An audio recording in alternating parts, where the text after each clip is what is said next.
Hello, everyone. Welcome to another episode of Glow and Thrive Live. My name is Antonette Carabuena, and today we are diving into a fascinating and important topic.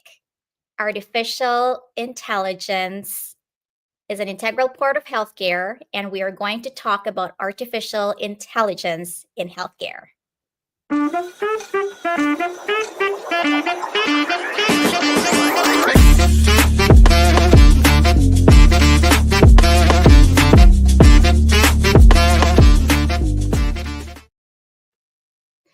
Hey everyone, we are here again, our March episode of Glow and Thrive Live. My name is Antonette Carabuena. I am the owner of Curantis Private Nursing Services and Entrepinay, and your host for Glow and Thrive Live. Curantis is a top tier specialized nursing. Curantis Private Nursing Services is a top tier private nursing services offering post-operative care to clients in need of services.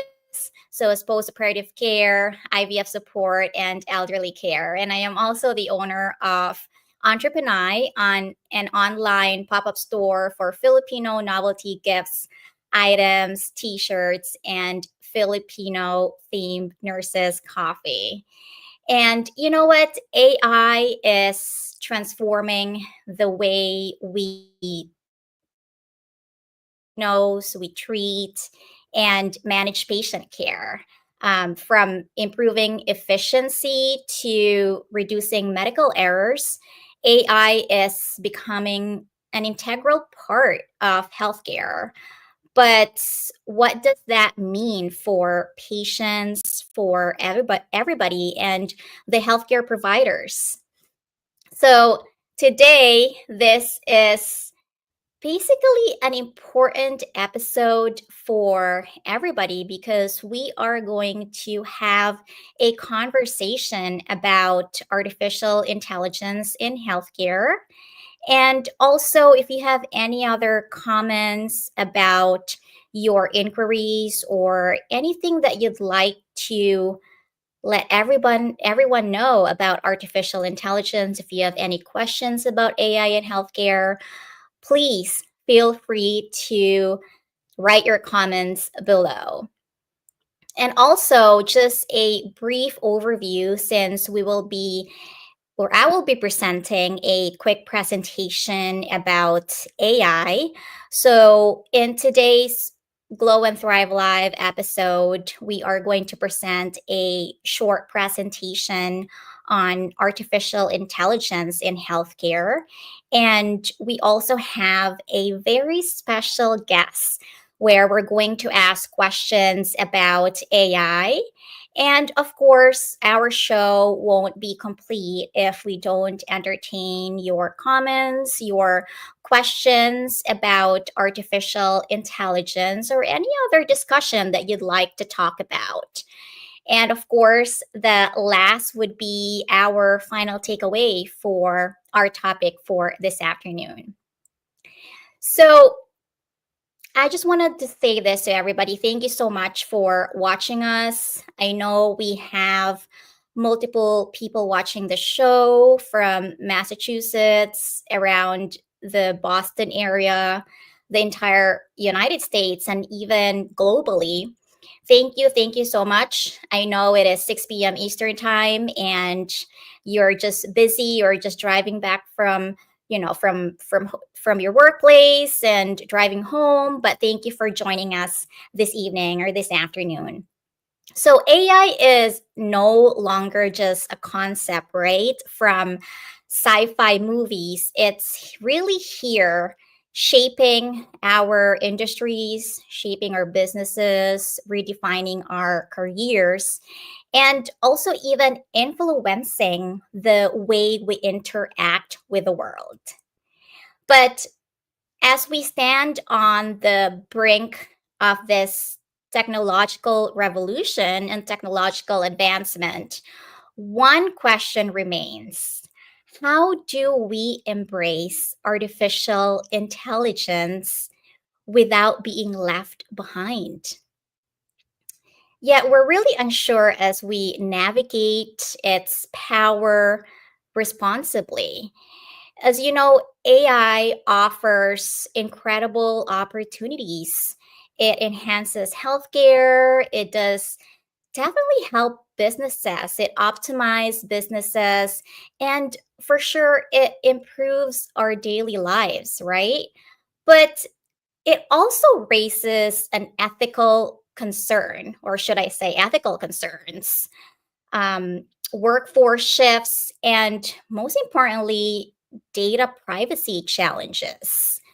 And the key is not to resist change, but to understand it, adapt, and leverage AI in a way that benefits society while safeguarding against its potential risks. So, today we will talk about artificial intelligence in healthcare. As we bring up our slide presentation, we will talk about what is AI, what is its role in healthcare today, and also the examples of AI in patient care, its benefits and challenges, and the future of AI in healthcare. So would you be able to bring up the slides? Yes. So we have our slide over here. We're just going to talk really quickly about artificial intelligence in healthcare and how does it enhance patient care and how does it transform medicine. On to the next slide. So what is AI? What is artificial intelligence? As you all know, AI is it refers to machines definitely mimicking human cognitive functions such as learning and problem solving. Examples of like AI platforms are ChatGPT, and also it does include machine learning, natural language processing, and robotics. I know you've heard about Gronk through X and also Neuralink. So that's part of the artificial intelligence. And AI is also used across industries, including healthcare, businesses, and almost everywhere to improve efficiency and outcomes. In our next slide, AI applications in healthcare. This is very important. AI does power diagnostics by detecting diseases early, robotic surgery for precision and accuracy, and also a virtual nursing assistance in improving patient engagement. And artificial intelligence in medical imaging, can you imagine? It's already part of the most common imaging that we're part of, such as the magnetic resonance imaging or MRIs. It does analyze x rays or CT scan. And also, it helps predict analytics for patient risk assessments. So that's how AI applications in healthcare do. And also, into our next slide, the benefits of AI in healthcare. We're going to talk more about this later on. And please, if you do have any other questions or any input about it, please feel free to write in the comments below. Benefits of AI in healthcare, we have increased efficiency in patient care, which is very important.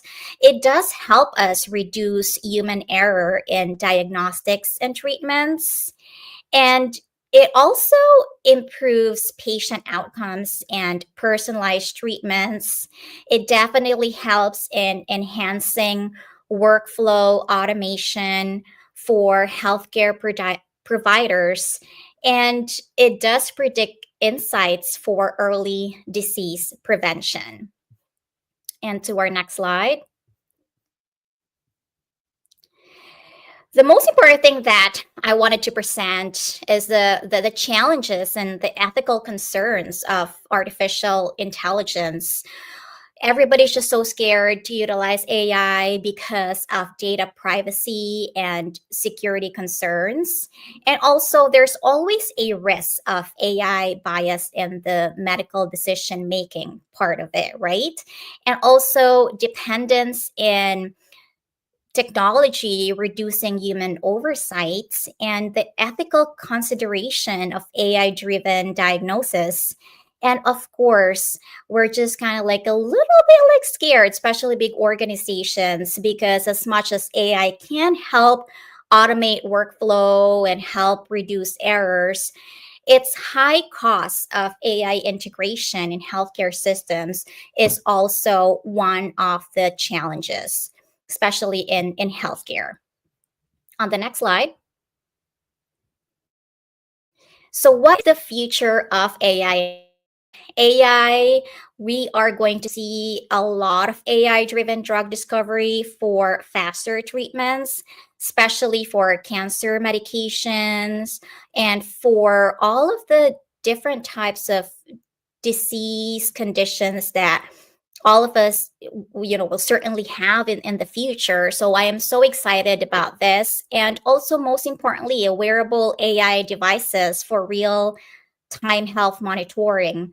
For we are in the age where we have a lot of baby boomers out there, and this they can benefit by utilizing wearable AI technology for monitoring, because as you know, some of them do live by themselves or their family members might be far away. So this will definitely help them in utilizing wearable AI devices for real time health monitoring.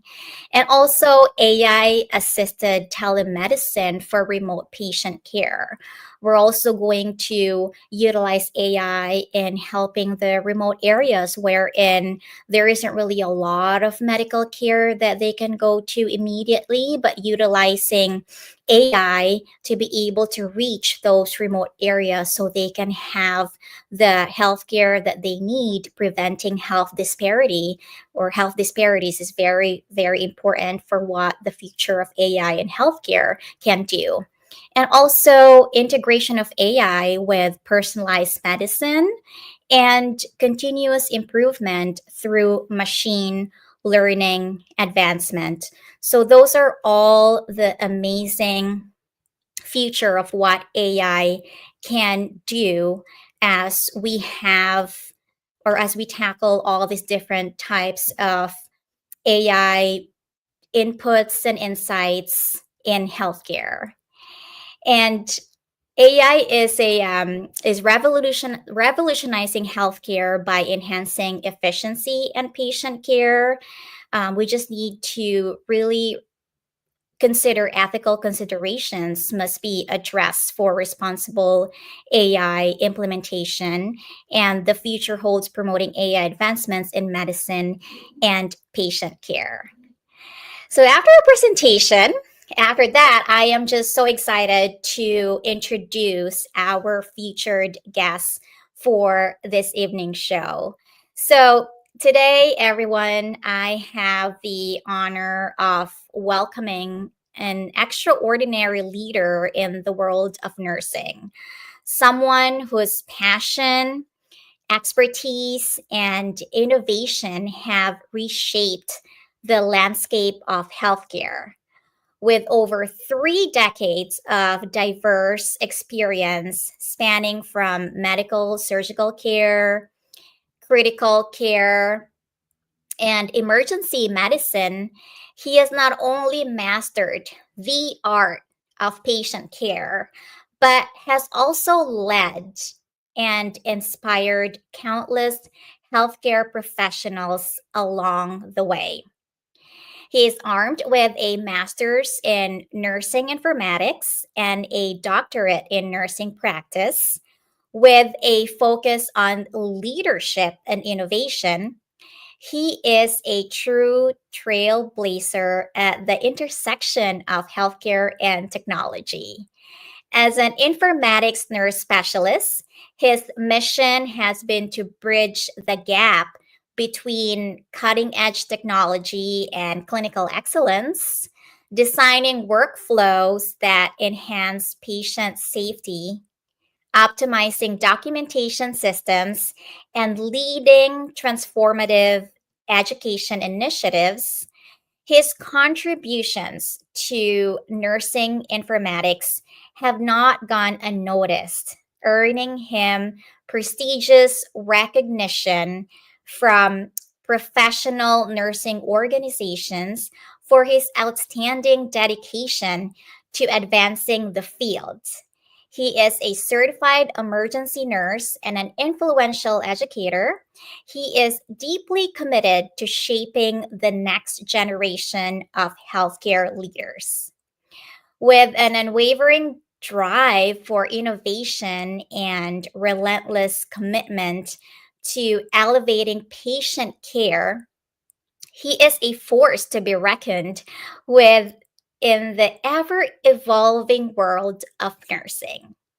So, ladies and gentlemen, please join me in welcoming a visionary in nursing, leadership, and technology, Dr. Ian Kirit. Hi, Wow. Ian. How are Hello. you? Wow, I feel so elevated with that introduction. Thank Yes, you you so much. better. We're gonna have a good time over here. Welcome, as what I've said. It is an honor to have you on this show. I know you're busy. You're running multiple, work responsibilities and family as well, and you're managing the entire emergency department at a certain hospital. But thank you so much for your time, for being here, and for, eventually we'll be talking about AI, and you'll share your insights and inputs about the different questions that I have for you, and so as our audience for today. Absolutely. And again, it's an honor and a privilege to be joined or to be part of this initiative. You, for one, is also a trailblazer for doing this. I told you in our messaging how inspiring you are for having this platform to educate our fellow nurses or even everybody about technology and about nursing. So let's do this. And again, coming from the same part of the Philippines and being an alumni of our alma mater, College of Nursing, Silliman, I can never refuse the offer. So let's do this. Thank you. It's an honor to have you on the show. But before we proceed, I have like one quick question for you. Please, can you just like introduce yourself to the rest of the audience? I know I wrote like a very elevated description of you, but if you could just, let say hi to all of our audience watching worldwide and tell them a little bit about yourself, family life, and also your professional life and your journey into obtaining your PhD degree and what you're currently doing right now. Yeah, absolutely. So I graduated in 1995 in the Philippines, College of Silliman University College of Nursing.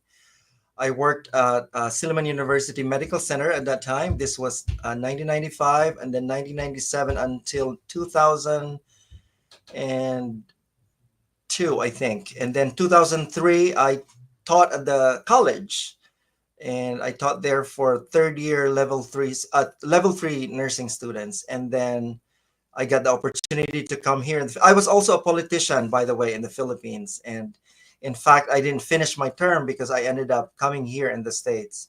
That was in 2004. I was hired, a direct hire from one of the hospitals here in New Hampshire. And I was working in the ICU and then did emergency nursing, became a house supervisor. And then I got introduced into information technology at that time. I was involved in implementation of an electronic health record system in the emergency department, and that allowed me an opportunity to travel all over the country doing implementations in different ERs.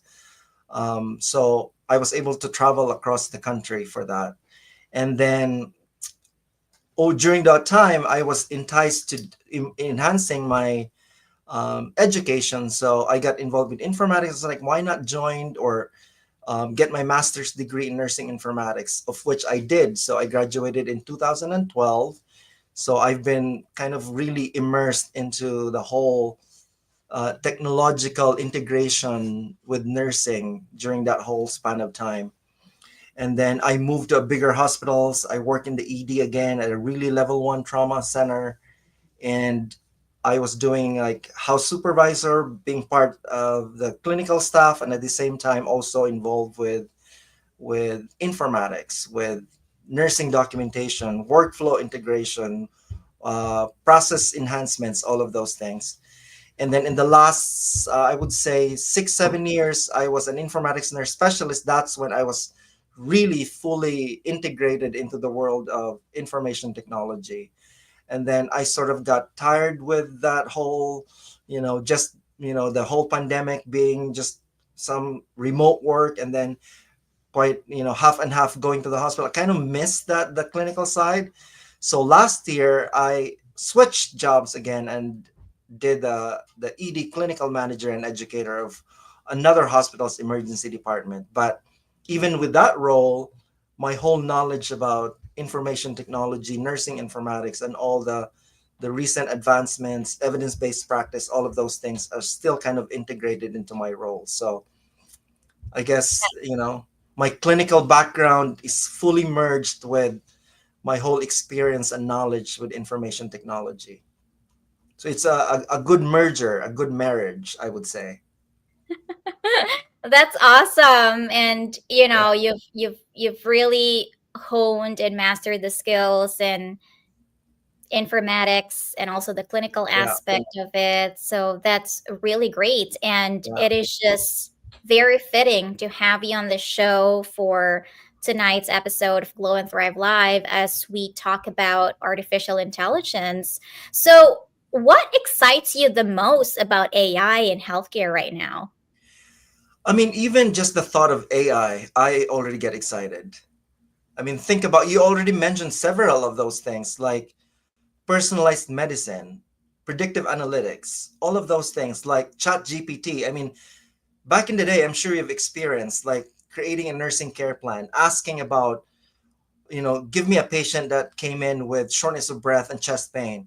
And lo and behold, it will give you everything that are evidence based, management, screening, identification, intervention. So you give me the data, like, okay, I'm age, whatever, this are my risk factors, all of those things, just giving you the data. And then AI will give you like predictions. Oh, you are 50% chance of having a stroke, 20% chance of having an MI.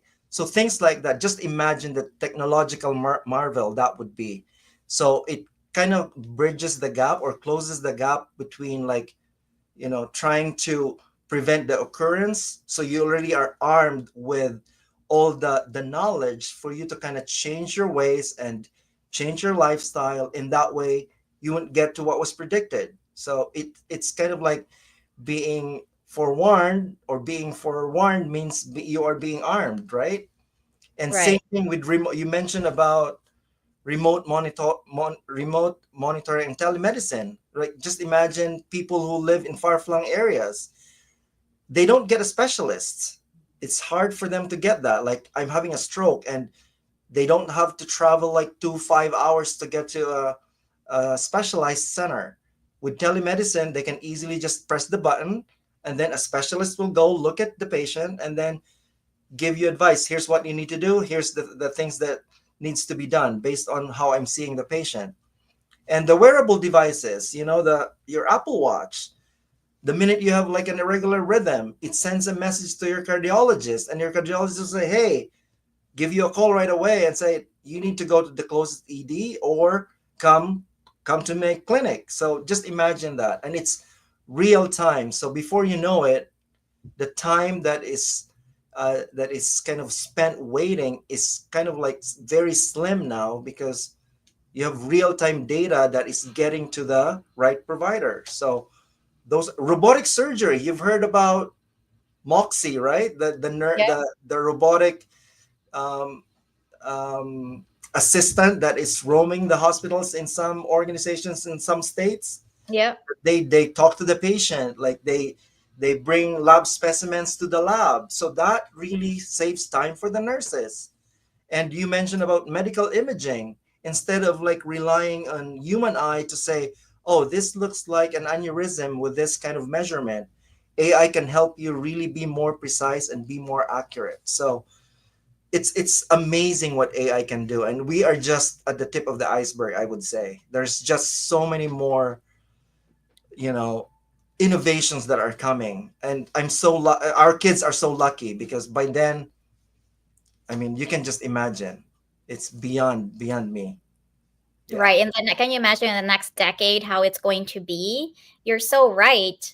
And yeah, it definitely, at the end of the day, with all this like AI advancement, it's all about like really improving patient outcomes too, yeah, right? Especially here absolutely. in healthcare in the United States. It's just, it detects, it can detect this, like near stroke events and even like cancer gene Yeah. mutation. So Mhm. that is so, so amazing. And which led me to the next inquiry that I have for you in terms of, how can we, or how do you see AI improving patient care today? Like any specific examples that you already have seen in your hospital or in your other previous, experiences Yeah, recently? like I'm sure you've experienced, if you work in the, like most EMRs now have clinical decision support embedded in the system. So let me take a specific example in the ED. A patient walks in, and a nurse will triage the patient, puts all the data in there. Okay, vital signs, blood pressure, heart rate, respiratory rate. Came in with a chief complaint of, let's just say, altered mental status. I put in my vital signs. I put in all the patient presenting symptoms, and just by doing that, the system, the AI within the EMR will flag you. Oh, all of this, the data that you just added, please, there's a best practice alert. This patient looks like a septic patient. So it gives you a flag, initiate the protocol. So right there and then, as you were talking to the patient, the provider is already seeing that, oh, this patient meets the criteria. Let's intervene right away. So it cuts the time from arrival to treatment. So we know for a fact, based on studies, that septic patient that gets recognized right away and given the full sepsis bundle, like fluids, antibiotics, blood lactates, all of those things, the minute they get treated at the soonest possible time upon arrival, the more likely they're to survive. So clearly, just by inputting all of those data in the EMR, it flags you right away and say, based on evidence, your patient meets the criteria, do this, do that. And that's just for septic patients. Same with MI, same with stroke. It gives you this flag that says right away, instead of you like kind of like figuring things out and kind of having that potential delays of management and treatment, with AI embedded tools within the EMR, it gives you all what they call the clinical decision support that says, okay, implement the bundle, put in this order sets, put in this antibiotics, put in this fluids, and lo and behold, the patient will get the treatment right away. Yeah. So it really bridges the gap, and you mentioned it. It brings like immediate care to the patient, and it favors a good positive outcome. Absolutely, Yeah. 100%. And as with what you just mentioned in the certain example that you just mentioned, it's also like more of collaborative effort, right? We're still not eradicating the human responsibility because we still have to assess, we still have to put in the vitals, we still have to feed the information Yes. into the system. And then our ally, which is AI, would Mhm. just help analyze and really cut the time so that that patient, we can save that patient in a timely manner with less complications and allowing for early intervention and better outcomes, which is really Absolutely. amazing. Yeah, and Really that's the thing. Like people think that, I think it would lead us to our next topic. People think that AI will replace everybody. that they always think, oh my God, I won't have a job anymore because all of this automation, like all the clerical tasks are done by AI. But no, AI is supposed to assist, not replace. It's just one of the tools. And as you mentioned, it is only as good as the data that you feed it into. Like all the algorithms that are the AI tools are based on depends on the amount of data set that's available. So clearly, who's putting in the data? It's us humans. So in fact, you mentioned too about biases, because if you look at the data, we have to make sure that it's kind of really diverse. It's not just based on a specific demographic, like it's purely Caucasians. So if your data is mostly just centered on a specific demographic, then AI would only look into that, and then whatever it suggests would only be fitting for that demographic. What if I'm a Filipino came in and that data, the algorithm is based off a different demographic? So the AI would give you wrong suggestions. Right, So right. that's why it still has to have human intervention. It's just a tool. It gives you the idea, but still your own critical thinking should still come into play. Don't rely heavily on just AI. And I think that's part of the ethics too. Ethics part of AI. Yes, Yeah. absolutely. Because at the end of the day, the human brain is still the Yeah. best. And there are And still misdiagnoses brought up by AIs. It's not foolproof. It's not like, oh, this is suggested by AI. This is the only solution. Absolutely not. It can only help give you those potential outcomes, but the main decision making should still be you, the one using the tool. So it should be the person using the tool as driving it, as opposed to the tool driving the person. Yeah. absolutely. Now, another important question that I wanted to ask that I feel so excited to learn is about what technology. Like, what are any specific AI technology or technologies that you think will be standard in healthcare in the next coming years? Well, you mentioned about the NLP, the natural language processing. You talk about machine learning, deep learning, all of those things, right? If you look, even if you just do GPT and you say, what are the different technologies of AI? It gives you different layers of AI. One is one that is just based on existing data. And there's a second layer, even third layer, that kind of like thinks like a human brain. Like it makes you like it kind of process not just present information, but also past information. So it's like it's really like a human brain now. It's functioning like it's just not feeding through the data, but it also have some sort of memory to kind of really come up with a much more robust suggestions, or whatever you're looking for. It's really getting to that close of the answers that you're looking for. But I think the most interesting part is, like, about documentation burden, right? Like Yes. nursing providers, AI chatbots are gonna be like in the mainstream. Like, have you experienced going to your provider and the provider is mainly just talking to you now, like Yes. hardly looking at the computer or typing? And then Yes. all the providers just saying like, "Oh, I have this system that is basically doing the documentation for me." So now providers or even nurses have more time talking to the patient instead of, okay, what was your complaint again? Okay, let me type that in. So what was that? So how long have you been having it? Okay.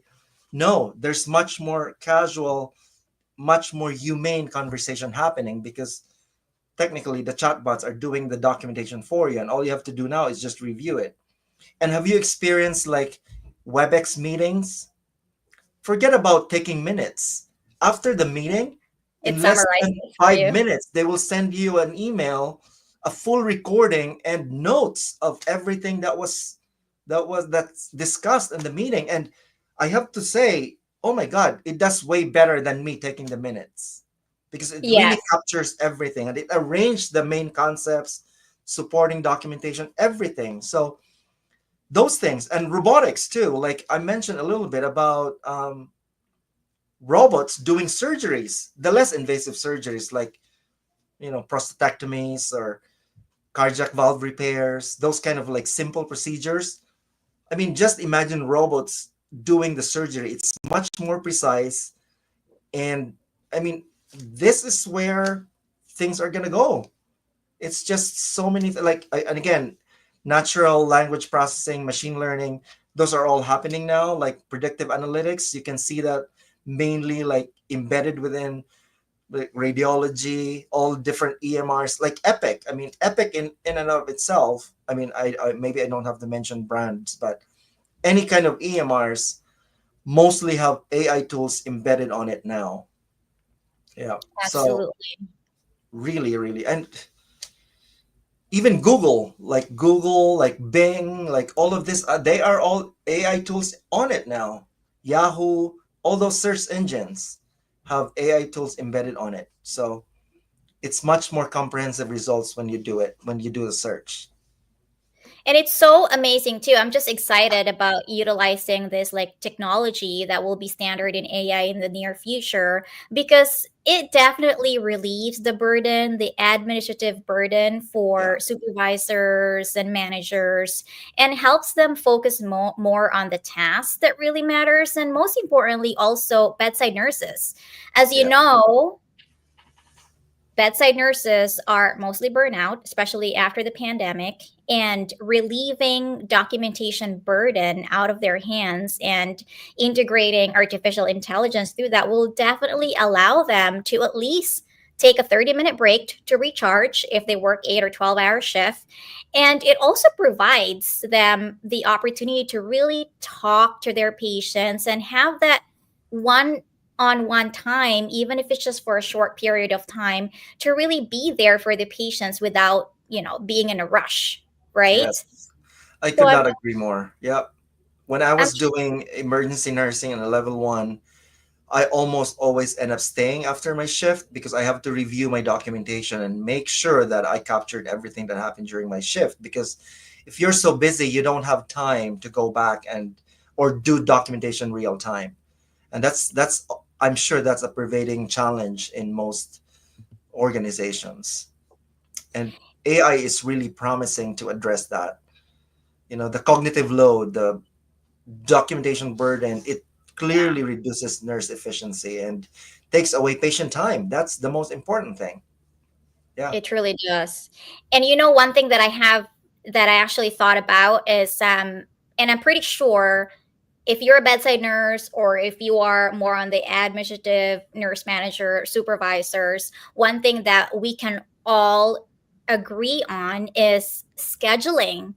I know there are already like systems out there that is very robust in terms of capturing everything so that on the administrative part they don't need to be doing everything manually in terms of bed management and what are the potential risks in terms of like staffing. And so as for bedside nurses, if you integrate scheduling or AI in the scheduling system, then it definitely automates everything for you, thereby reducing a lot of errors and giving you more time to be less stressed about nurse scheduling. Do you agree on that one? Absolutely. Absolutely. And I mean, just imagine when you used to do manual scheduling, right? There would be a lot of errors and people are not happy because like they're not getting the right schedule. They're not getting, you know, because it's not easy to kind of look ahead or look back.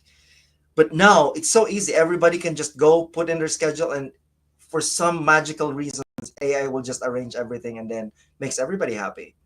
But again, it takes for us to still review it, but it takes away the burden of the heavy task of kind of like, I mean, just imagine simple idea. You go into your house and everything is so cluttered, instead of you doing all the work like this needs to go here, this needs to go there, if you can just press a button and then AI will take care of everything, you would just be watching TV for the most part because all of those heavy tasks are done. And same thing when you're in a hospital system, integrating AI into your workflow to make it much more efficient and effective. it's really the goal. And if AI takes care of all those manual labor that we used to do prior to I mean, who doesn't, who wouldn't want to take that? Clearly, anything that's automated like Alexa, Siri, I mean, those are automation, right? When you Right. walk in, you just say, Siri, turn off the lights, automated. Like Siri, like if only Siri can prepare your meals for you, maybe in the near future that will happen with I would robots in like the house. I would love that and have like an AI or somebody in the house to do food shopping and run Yeah, errands for you. That'd be great. That right. would Or be Siri, I awesome. mean, it's happening now. Alexa can suggest to you, like, oh, you used to buy these things. It looks like you might be interested on this one. So there you go. Yeah, and then also like, I know we already touched on about the misconceptions about AI that it will replace, human jobs and healthcare professionals, but it really isn't, right? Right. It doesn't. I know there are like some. What can other like misconceptions that you can think of in terms of like integrating AI in medicine aside from replacing our jobs? And I mentioned it, like AI is like foolproof, like it's precise, that it's accurate. No, it's not. There has to be there's still some room for errors. It can still have errors in predictions, or or due to some technical glitches, right? I mean, it can still give you those errors. And also, AI will not solve all of the healthcare problems that we have, like inequalities, understaffing. AI can never solve that. AI can never say, hey, get me a nurse to cover for night shift. AI will not do that. Or AI can never say, why are, like, certain demographics are getting this like minimal care. AI cannot do that. So clearly there are limitations. Like the main thing is, it's not going to replace our jobs. It's not like 100% accurate, and it can never solve every healthcare problems there is. Because once you think of like AI, it's like, oh, it's so glorified that it's like the best next gift since, sliced bread or whatever. But no, it's not. It's still an evolving technology, but I have to say it's really good at where it is now. Yeah, I never thought like I was born in the 80s, and at that time we're still so used doing some manual things aside from, Right. the emergence of computers. But I can't believe right now that we're actually in this generation wherein in just split of a second it's gonna give recommendations and do almost, Yeah. everything and record everything for you, which is really amazing. Yeah. And I think, two takeaways: automation and efficiency, basically, is what's the biggest advantage of this AI. And we can feel it now. We can really, really see it now. And but again, there are also some bad things to AI, not just good things. We just need to make sure that we are using it for the right reasons, and Yes. not like use it for things that can, I mean, I guess with everything there's always the other side. And now that's where human nature comes in, that we need to be responsible in using it. We need to be regulated in using it. There has to be some standards in using AI, because otherwise everybody can just willy-nilly do what they want with it. And for sure, I mean, you can just imagine the immense power it can do if used for the wrong reasons. Exactly. And thank you, Emerson. We have our producer over here that's saying he's actually listening. Thanks, Emerson. He's listening and agreeing to what Dr. Kirit is saying about automation is key and also efficiency, which is very, very important. It really helps in terms of utilizing AI. Yeah. Now, just to wrap up this, these questions that I have in mind, because you're the best person to answer this, having a background in informatics, is what do you think should everybody or the healthcare professionals or healthcare organization should be doing to prepare for gazillion AI integration in patient care? I think the best thing for us to do is to be AI literate. Like, we all need to know what AI is all about, what it's capable of, and also how we can use it effectively for our job. Like, if we say AI, we need to have like a really good grasp of what it's about and a clear understanding. And the way to there's a lot of AI like free webinars on how it's integrated into healthcare, how it fits into the nursing workflow, the provider workflow, how it helps with project management, how it helps with process improvement, all of those things. And I think, like, even when we use chat GPT, we need to learn how to do the prompts. Like, when you type in prompts, okay, give me the most recent emerging technologies of AI. It give you all of those things.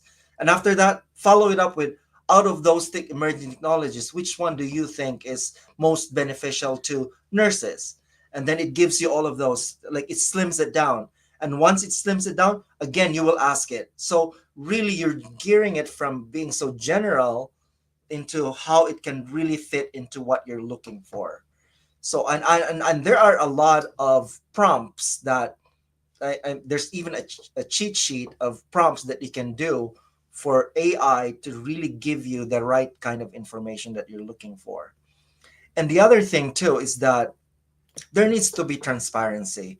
Like, all those algorithms, there has to be a way for us to know, like, okay, what are the algorithms? Is it based on what kind of demographics? In that way, we can avoid the biases with AI. And same thing with, not just for us to learn about AI, but also for the patients. Like, if we are using AI tools, we need to let the patient know. You mentioned about data privacy and security. We Right. need to make sure that we need to inform the patient, like, by the way, we are collecting your data. We have AI tools that are embedded within our EMR, and we are using it. Just like when I went to my provider, he told me about the system that they were using, that were listening to our conversation. Because that can be like, if you're not informing the patient, you might be, you know, you might be viewed as like having HIPAA violation because you're kind of like recording something without the patient's consent. So there needs to be some kind of transparency and patient education. And also, standardization of data is also very important. We need to have like some form of data set that is standardized. And we know for a fact that different healthcare organizations sometimes use different kind of EMRs. And it's Mm-hmm. hard for patient, like, if I here in my state and then I go to a different state and I end up visiting a healthcare provider there, they have probably have the difficult time accessing my information. So we need to work more on interoperability, so that regardless of where I'm going and regardless of who I'm seeing, every provider have really readily accessible information, patient information, that they can look and provide the right care for that patient. Because I there's love that. always that challenge. Yeah. I love that. I wish as we gear towards AI in the future, we can certainly do that because that's quite a challenge. When you go to different clinicians and they have different systems, electronic medical records, and not all of them are basically what everybody's using. And it's just Yeah. so hard. It is So I hard. hope, yeah, I just hope because communication is key and making Yeah. sure that you have accurate health history and all your data, and everybody can just, all your healthcare providers can just Right. see it. I mean, just imagine, I used to, when I first got here, this is back in the day, I was still using paper charting. And when a patient comes in, I have to go downstairs, go to the medical records, look through the file, and like, okay, it's all labeled A to Z. Oh Find gosh. that patient, bring this huge stack of documents, bring it upstairs, and then the provider will scan. What's our old EKGs? What's our, like, I mean, the amount of time that's spent doing that, as opposed to like pressing a button, it gives you all the medical records. You can easily compare new EKGs, old EKG, so you can see the difference. So that in itself is a huge win. And also, let's just say a patient visiting a different state, something happened, went to a hospital, unable to say something, like unconscious. How will the provider know if he or she doesn't have ready access to the patient information. So interoperability of EHRs is a huge help, not just for the provider side, but also for patient care. Right. Yeah. Yeah. Maybe we can invent a wearable device that has all their H and P in it. Yeah. And again, Just a thought. it's really AI integration involves a lot of disciplines. I mean, I know that, I mean, not just in healthcare, but in finance, right? AI can be really helpful. Different disciplines, different professionals, I don't know, lawyers, engineers, we all need to collaborate and make AI, this whole integration of AI tools into all the different fields that we work. I think that's where the future should go. But then again, the government or regulatory standards should have a clear grasp and hold of everybody. In that way, everybody's not just willy-nilly doing their thing, and then it's beyond the control, and then we end up like having much more risk than benefits. Right. Yeah. Yeah. Especially in terms of data breach and arming privacy, which is Yeah. very important. Oh my, it's almost 7, but we do have some time because we have a lot of people watching us, and really they've learned a lot from all your insights, Ian. So we have a few questions over here from our audience. So from Harleen, she says, is there a possibility that AI would evolve and become self-aware? Funny that you asked that, Harleen, because as I mentioned earlier, there are different levels or layers of AI. Like, I think we're just scratching the surface. Even if you Google it, there's like the second layer that's able to think. And then I think it's the third one that has that self awareness. So we are getting there. I mean, to me, the thought of that is kind of scary, but I don't know. But I think maybe with the tools that we have now, I'm not fully familiar with the self-awareness aspect of AI. Like, it's like, does that mean it can think for you? Like you would just say AI tools like, AI, can you tell me how I'm feeling right now? I mean, I don't know how that really works, but I know that that's coming. The self-awareness part of AI. That's Wow. scary. Like, when you walk in and then Siri will just tell you, "Oh, you look sad. Oh, you seem happy today." Right. Yeah. Yeah, like, can I offer you anything? Like, oh my God, that's like, just imagine. Maybe, and for sure that's coming. That's in the horizons. That's for sure. Good It question. It But is. I yeah, know we have a that's lot of people evolving. here that's listening to us and really putting in a lot of valuable questions over here. Entrepreneur says hello. We have another question here, but it's all gonna boil down into our last takeaways about AI. And Entrepreneur says advice in using artificial intelligence. Your a few words from that. To me, I think depending on what field you're working, like it can be used in the academe. It can be, but again, don't let it write your own thesis paper, or don't let it do your homework, because there's a way for our academic people to know that. So don't do that. But just little things, like if you are trying to do a process improvement project, like, or present a problem, and then just put it in chat. First thing you have to do is like learn how to use Chat GPT. Anything there, just type it in, and then whatever you're looking for, and then it gives you a lot of good ideas. Instead of Googling it, just do it in Chat GPT, and it will give you a lot of information. And as I mentioned earlier, drill it down. It gives you the answer. Ask another questions on top of the answer that was given to you, to really focus it on what you're looking for. And LinkedIn has a lot of, I think there's a guy there is like AI guru that gives you a lot of infographics about the prompts. Those are very helpful. If you're looking for this is the prompt. This one. So try to maybe I can send Antoinette the link, and then she can share it with everybody. But I think I even have that infographic. And there's a lot of webinars there that are free too. So it's limitless what you can do with AI, but basically just knowing how to ask the right prompt to get your answers. Yeah. Right. And don't be scared to utilize AI. Yeah, As long don't be. It's right there. I mean, it's free. You can use it.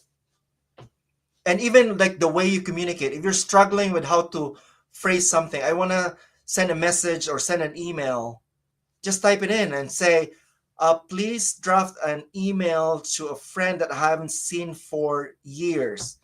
Just try that, and you would be amazed at what AI can do. And you would be so like, and once your friend receives that message, you'll be surprised. Your friend will call you right away because it was a very beautifully crafted mail or letter. that's Try awesome. that There right you go. after we do this. Go to Chat GPT and play with it. You'll be spending it the rest of the night or day because it's so fun to do and to use. Awesome. There you go. Those are very important advice from Ian, Dr. Ian But Kirit. again, I'm no expert, but just based on what I've learned, I'm just sharing it with you guys. And again, continuous learning, have that growth mindset. Learn a Exactly. lot more about AI and it will change your life. But use it Exactly. for the right reasons. And yeah, definitely we're not experts, but this is based on experience, based on, work experience and different organizations that we've worked before, and also being nurses, right? Working in the nursing field, because we're talking about AI in healthcare for this evening's topic. And Nancy, who is also a member of the Philippine Nurses Association, says great information. So Oh, I thank know, you, Nancy. Nancy. Yes, we have a lot of, and just to mention, Philippine Nurses Association of America and Philippine Nurses Association of New England, they are one of our supporters in this evening's episode because they know that Ian's actually going to be our special guest. So thank you very much. And for any of you who would want to join Philippine Nurses Association of New England or Philippine Nurses Association of America, if you're from another state, you can always visit their website and be a member. We have a lot of like great things going on and volunteer outreach programs that the Philippine or the PNA is offering. It's 6:57 and I wish we can still continue this conversation, Ian, because there's just so many great information to talk about. That we're fired up once, we talk about healthcare, nursing, because we are nurses and we have a lot of stories to tell. But I just really wanted to say thank you for being here. And also, if you have any other like last shout outs to anybody, I don't know if you have any other shout outs to your family or anybody or to Silliman University, please. I'll give you the airtime right now to say whatever you want to say before we end the show. Yeah, well, first, thank you for this opportunity and thank you to all our listeners. Thank you for being engaged. And please reach out if you have anything that's bugging you. We are more than happy to address your questions the best way we can based on our knowledge. And again, we're no experts, but we can offer just share our thoughts. And of course, thank you to you, Antoinette, and to Emerson for this. Totally appreciate being a guest speaker for tonight. And thank you, of course, shout out to Pinani. Again, if you want to be a member, please, we are seeking membership. It's a great organization to belong to. Shout out to Silliman University College of Nursing. Both me and Antoinette are alumni. Great school. We owe it to our alma mater, and of course to my family, my wife, who's taking care of the kids now, so I can do this. Thank you, Karen, for being such a great wife and giving me this opportunity and time. And of course, I think we should always thank God for our life, our career, our contributions, and may we always do what we can to better the nursing profession. And let's continue to elevate our voice. And thank you for this platform because the more we are with a collective voice, the more we are together, then the stronger our voices are. And we can really make a change, even if just little steps, but together we can really move forward. So let's do it for us, let's do it for nursing, and let's do it for our family as well and our loved ones. So thank you, Antoinette. Thank you, Emerson. And thank you, everybody. Maraming salamat. Thank you very much, Filipinos in Production. I will see you guys next month. And of course, to all our producer and Ian, please feel free to stay backstage for our after show social. All Have a good right. evening, everyone. Bye bye.